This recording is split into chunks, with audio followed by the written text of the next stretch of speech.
Hey, Wayne Fox, I'm here with another Lightroom tip, and this is about using the before-after function to compare your image to a previous version of it in your history.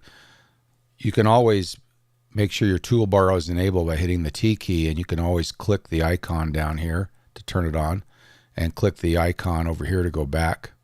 You can also hit the Y key, which will turn it on, and turn it off. It will just toggle back and forth. If you click the icon multiple times, you can also change how it displays the view.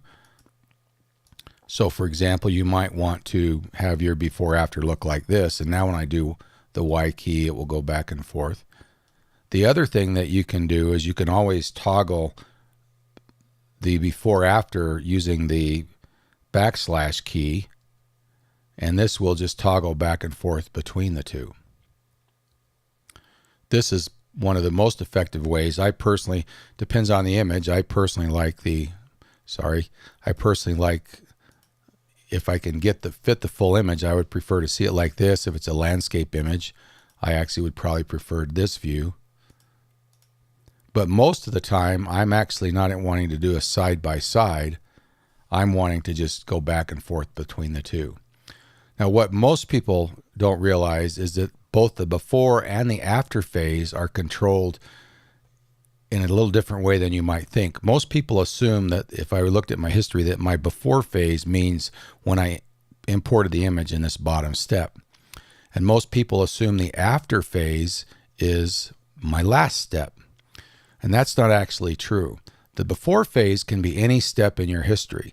To set a step as your before phase, all you do is right click on it and hit copy history, set step settings to before.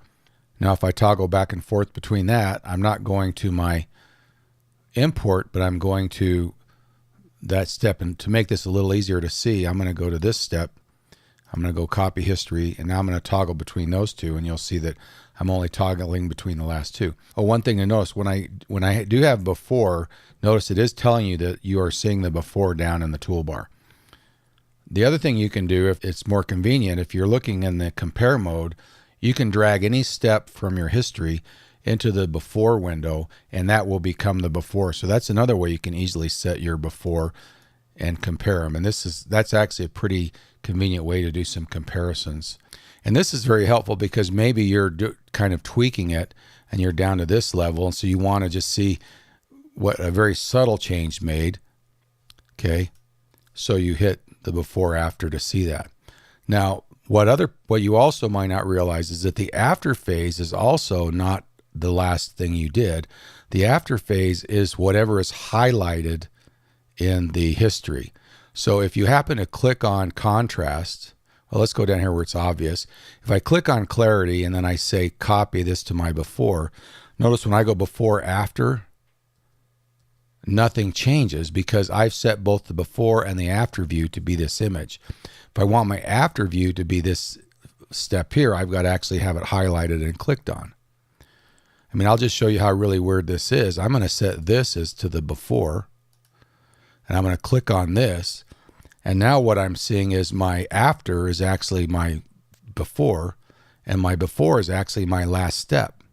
In fact, to actually show that, I'm going to hit the Y key, and you'll see that my before phase is actually my last step, and now my after phase is my import step.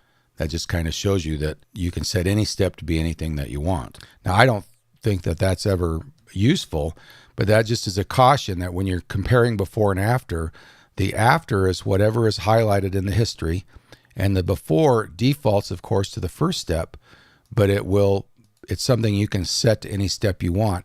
And that's where I find it most useful, because most of the time I'm trying to compare something I just barely did to decide if I want to go back and do it over. So in this case, I'm comparing this step here. Let's copy this. And I've made a slight exposure difference and a slight temperature change. And I just want to see if those two steps are something that I like. And that to me is actually the most useful method of the before after. Unfortunately, Lightroom does not flag in the history which step has been set to the before.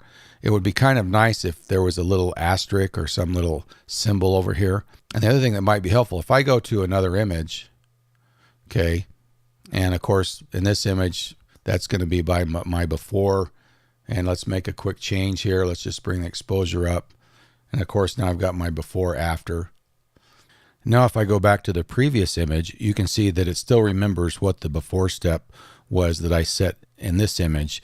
So when you set that before, it's actually part of Lightroom's metadata, and it knows that I set this as my before, even though I've gone to the other image or I've quit the program. So some little hints on how to use the before after function that gives you a little bit more power and actually gives you a feature that I think can be very useful to compare some minor tweaks as you go along and not just try to figure out what's different from when you actually started working on the image. Well, I hope this is helpful to you, and thanks for watching.